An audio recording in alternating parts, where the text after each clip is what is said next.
has traveled somewhere and wondered how it came to be. The Grand Canyon is a very large national park with a very interesting background. Today, we will talk about 3 points. First, we will talk about the creation of the Grand Canyon. Next, we will talk about the artifacts found throughout the canyon and the surrounding river area. Last, we will talk about the interesting story of the naming of the canyon as a national park. I have researched this topic in detail to fully understand the history of the Grand Canyon. Let's start out with a brief overview of what the Grand Canyon looks like today. The canyon is located in northern Arizona, northwest of Flagstaff. It is over 270 miles long, up to 18 miles wide, and 1 mile deep. These measurements make it one of the largest canyons in the world. So let's begin with the creation of the Grand Canyon. The Grand Canyon's formation began roughly 2 billion years ago and gradually changed over millions of years into the canyon we know today, according to the National Park Service. Igneous and metamorphic rocks in the inner gorge began the formation 2 billion years ago. Underneath layer upon layer of sedimentary rocks, the igneous and metamorphic rocks are the oldest rocks in the canyon. The highest point of rock at the Grand Canyon, the Kaibab limestone, was once at the bottom of the ocean. However, it can now be found up to 9,000 feet above sea level. The Colorado Plateau, which is the flatland surrounding the canyon and many other areas, was pushed up through tectonic shifts, and that is why the limestone is at its current height. The Colorado River has carved the rocks of the canyon for 5 to 6 million years. Snowfall and snow melt have caused the movement of rocks and other eroding materials that has carved out the canyon. Now that we have talked about the creation of the Grand Canyon, let's talk about the artifacts found throughout the canyon and its surrounding river areas. During the years 2007 to 2009, archaeologists had the opportunity to excavate sites along the Colorado River. The archaeologists excavated 9 sites along the river over the course of 136 days.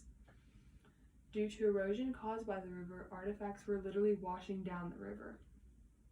The recovered artifacts included stone tools, pottery, jewelry, seeds, ash from hearths, and a buffalo bone. This project provided evidence that humans lived in and around the Grand Canyon, ranging from Paleo-Indian nomadic hunter-gatherers up to historic Southwest native cultures.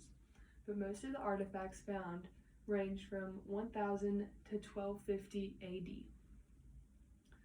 11 Southwest native tribes were also involved in this excavation. Archaeologists consulted with these tribes before the dig took place and also after the dig in order to help interpret the artifacts found. This was so the archaeologists could have a full understanding of the importance and use of each of the artifacts. During the course of this 2 years, nearly 1,000 park staff members, museum scientists, river guides, volunteers, and tribal members had a hand in the excavation. Now that we have talked about the creation of the Grand Canyon and the artifacts found throughout the canyon, let's talk about the naming of the canyon as a national park. The Grand Canyon was named a national park in 1919. There was an attempt in 1882 to make the canyon a national park. However, this attempt was shot down because land and mining moguls were concerned the national park status would limit their access to the area.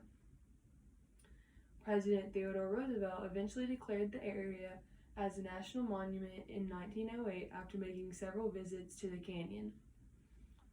The Grand Canyon was not officially named a national park until 1919. The 11 years difference meant Roosevelt was no longer in office. The bill was signed by then-President Woodrow Wilson. The Grand Canyon is a very large national park with a very interesting background. Today, we talked about 3 points. We talked about the creation of the Grand Canyon, we talked about the artifacts found throughout the canyon and the surrounding river area. We talked about the interesting story of the naming of the canyon as a national park. Based on the information presented today, hopefully you have learned about the development of the Grand Canyon and realized a newfound interest in the canyon and its history. Thank you.